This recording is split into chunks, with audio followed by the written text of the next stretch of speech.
Hello friends, आज हम आपको बताएंगे C++ प्रोग्रामिंग लैंग्वेज में ब्रेक स्टेटमेंट क्या होता है।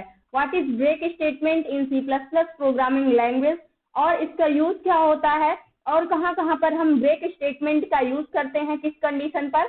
तो सबसे पहले हम स्टार्ट करते हैं। ब्रेक स्टेटमेंट सिंपली सा ब्रेक का मतलब होता है तोड़ना। वैसे ही काम ये प्रोग्राम में करता है तोड़ने का। किसी भी केस से या फिर फॉर लूप में किसी इटरेशन से ये क्या करता है, तोड़ने का काम क्या करता है, हमारा ब्रेक स्टेटमेंट करता है।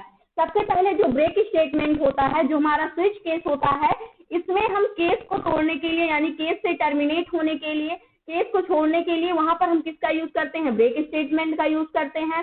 फर्स्ट जो हमारा यूज होता है ब्रेक स्टेटमेंट का।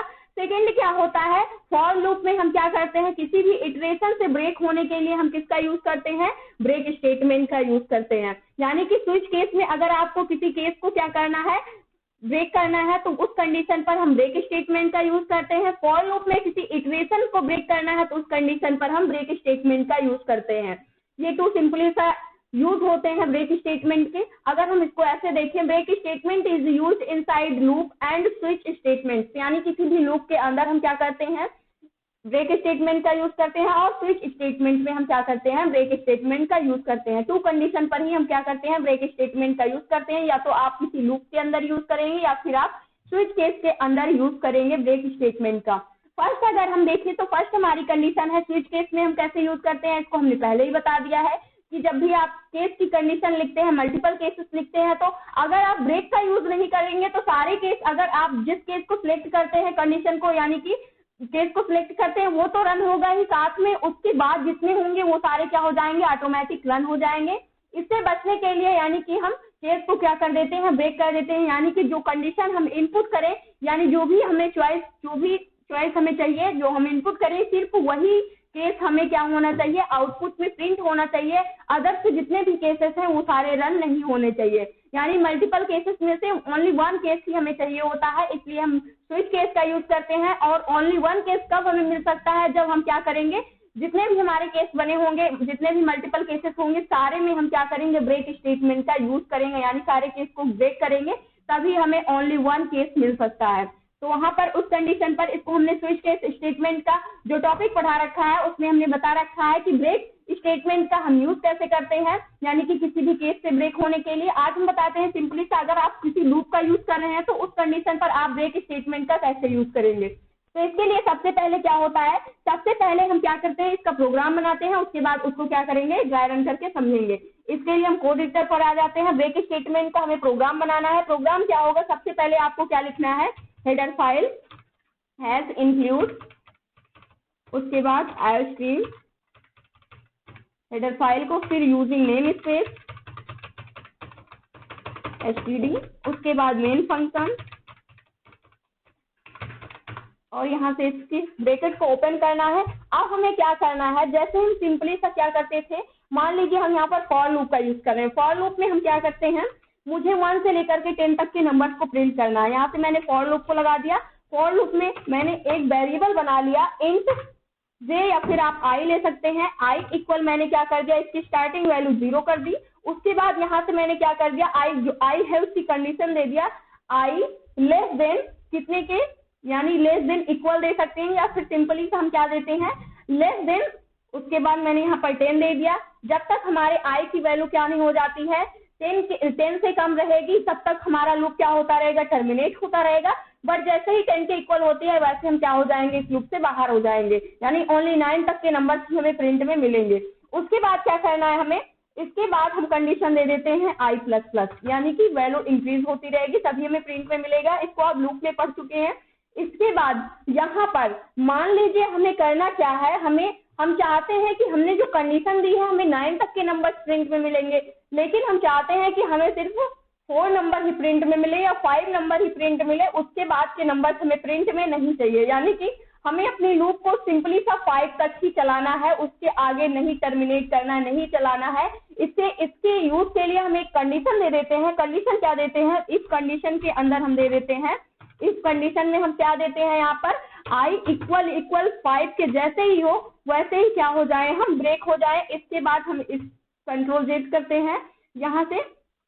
उसके बाद यहाँ पर हम क्या लगा देते हैं, जैसे ही हमारी इफ की कंडीशन ट्रू हो वैसे ही हम क्या हो जाए, ब्रेक हो जाएंगे अपने प्रोग्राम से। उसके बाद हम यहाँ से क्या कर देते हैं, रिटर्न कर देते हैं, रिटर्न 0 और कंट्रोल एस करके सेव करते हैं प्रोग्राम को।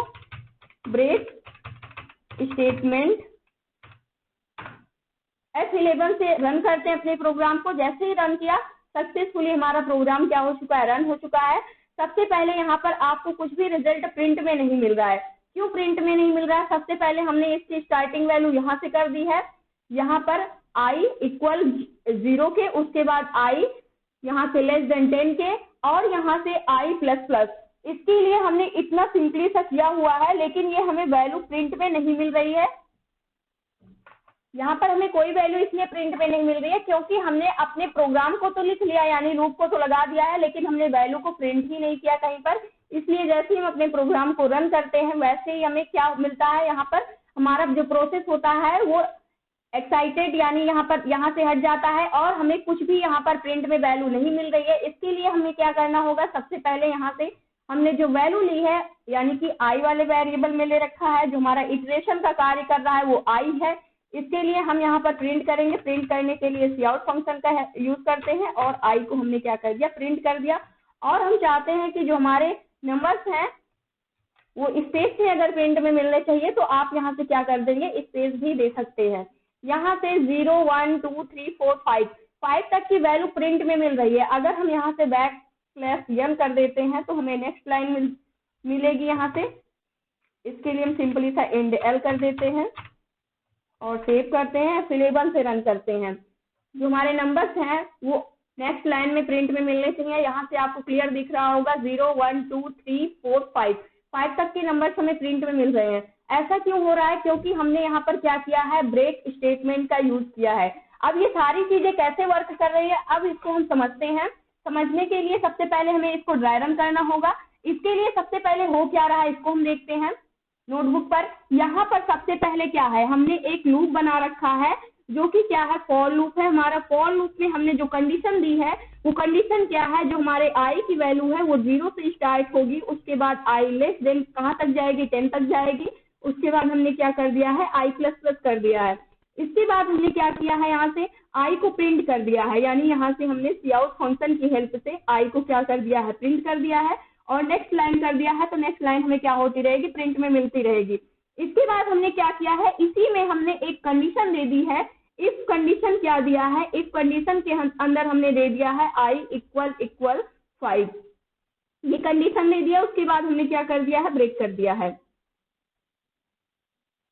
ब्रेक कर दिया है। तो सबसे पहले जो हमारा यहाँ से लूप था ये चलेगा। आई की स्टार्टिंग वैल्यू क्या है, 0 है। कंडीशन चेक हुई, क्या आई लेस देन 0 के है, यानी 0 लेस देन 10 के है, तो कंडीशन ट्रू हुई। जैसे कंडीशन ट्रू हुई वैसे ही हमारा काउट में जो वैल्यू थी वो आई की वो प्रिंट हो गई, यानी 0 प्रिंट हो गया। यहाँ पर हमारा आउटपुट मिल रहा है, आउटपुट। उसके बाद क्या हुआ, इफ कंडीशन जो है यहाँ से चेक होगी। इफ कंडीशन में फिर हम आएंगे तो इफ कंडीशन में क्या हुई, क्या आई है, जो हमारी आई की वैल्यू है वो क्या है, यहाँ पर 0 है, तो क्या 0 इक्वल 5 कहती, कंडीशन फॉल्स होगी। फिर से हम फॉर लूप में वापस जाएंगे, फिर से आई की वैल्यू क्या होगी, यहाँ से इंक्रीज होगी, 0 से क्या हो गई, 1 हो गई। तो क्या 1 लेस देन 10 के है, ये भी कंडीशन हमारी ट्रू है। फिर से हमारा आई प्रिंट हो जाएगा, यानी अब 1 प्रिंट होगा, आई की वैल्यू 1 हो चुकी है। फिर इफ की कंडीशन चेक होगी, क्या 1 इक्वल 5 की है, तो ये भी कंडीशन हमारी फॉल्स हो गई। तो ये कंडीशन जैसे ही फॉल्स होती है वैसे ही फिर से फॉर लूप के अंदर जाएंगे, फिर से यहाँ से आई की वैल्यू अपडेट होकर के 2 हो चुकी है। क्या 2 लेस देन 10 की है, तो कंडीशन ट्रू हुई। फिर से हम आई को प्रिंट करेंगे, इस बार आई की वैल्यू क्या है, 2 है, 2 प्रिंट में मिल गया। फिर से इफ कंडीशन चेक होगी, 2 इक्वल 5 की है, कंडीशन फॉल्स हुई। फिर से हम फॉर लूप में जाएंगे, फिर से यहाँ से आई की वैल्यू अपडेट हुई, 3 हो गई। 3 होने के बाद उसके बाद हमने यहाँ से क्या कर दिया, क्या 3 लेस देन 10 की है, तो ये कंडीशन भी ट्रू हुई। ये कंडीशन फिर से ट्रू हुई। फिर से हम यहाँ पर आएंगे, आई को प्रिंट कर देंगे, इस बार हमें 3 प्रिंट में मिल चुका है। उसके बाद हम क्या करेंगे, यहाँ से इफ की कंडीशन चेक करेंगे, 3 इक्वल 5 पे है, कंडीशन फॉल्स हुई। फॉर लूप में जाएंगे, आई की वैल्यू अपडेट होकर के 4 हो जाएगी। उसके बाद क्या 4 लेस देन 5 की है, तो यहाँ पर क्या हो गया, 5 के है, तो ये कंडीशन भी ट्रू हुई। उसके बाद फिर हमने आई को प्रिंट कर लिया, यहाँ पर हमें 4 प्रिंट में मिल चुका है। फिर से आई की वैल्यू की कंडीशन यहाँ पर इफ कंडीशन चेक करेंगे, क्या 4 इक्वल 5 की है, कंडीशन फॉल्स हुई। फिर से हम फॉर लूप में जाएंगे, फिर से आई की वैल्यू अपडेट होकर के 5 हो चुकी है। 5 होने के बाद क्या 5 लेस देन 10 की है, कंडीशन ट्रू हुई। फिर से हम i की वैल्यू को प्रिंट करेंगे, इस बार हमें 5 प्रिंट में मिलेगा। उसके बाद फिर से हम इफ कंडीशन के अंदर आएंगे, इफ कंडीशन के अंदर आएंगे तो क्या 5 इक्वल 5 के है, तो कंडीशन चेक हुई और ये कंडीशन क्या हो गई, ट्रू भी हो गई। कंडीशन जैसे ही ट्रू हुई वैसे ही हम क्या हो जाएंगे, इस वाले स्टेटमेंट से क्या हो जाएंगे, टर्मिनेट हो जाएंगे, यानी ब्रेक हो जाएंगे। तो ये फॉर लूप का जो इटरेशन था वो यहाँ तक था, पूरा था इसी के अंदर। तो यहाँ से हम क्या हो चुके हैं, ब्रेक हो चुके हैं, यानी पूरे फॉर लूप से हम क्या हो जाएंगे, एग्जिट हो जाएंगे, बाहर हो जाएंगे, और सिंपली सा हमें इतने नंबर ही प्रिंट में मिले हैं। अगर यहाँ पर हम इसकी कंडीशन नहीं लगाते हैं तो ये वैल्यू कब तक प्रिंट होगी, ये वैल्यू हमारी 9 तक प्रिंट होगी, क्योंकि 9 लेस देन 10 के है, ये कंडीशन हमारी ट्रू होगी तो 9 नंबर तक हमारे नंबर प्रिंट में मिलेंगे। लेकिन 10 लेस देन 10 के होगा तो कंडीशन फॉल्स हो जाएगी, उस कंडीशन पर हमें वैल्यू प्रिंट में नहीं मिलेगी। तो ये होता है ब्रेक स्टेटमेंट का यूज। अगर आप कहीं पर भी फॉर लूप के अंदर किसी भी इटरेशन से बाहर आना चाहते हैं, यहाँ पर आई क्या है, इटरेशन का काम कर रहा है, बाहर आना चाहते हैं, ब्रेक होना चाहते हैं, तो उस कंडीशन पर हम ब्रेक स्टेटमेंट का यूज करते हैं। और स्विच स्टेटमेंट का यूज हम किसी भी केस से टर्मिनेट होने के लिए, ब्रेक होने के लिए हम स्विच स्टेटमेंट का यूज करते हैं। ये था आज का हमारा टॉपिक। आई होप दोस्तों आज की इन्फॉर्मेशन आपको अच्छी लगी होगी। अगर वीडियो अच्छी लगी हो तो प्लीज लाइक करना, शेयर करना और हमारे चैनल को सब्सक्राइब करना। Thanks for watching this video.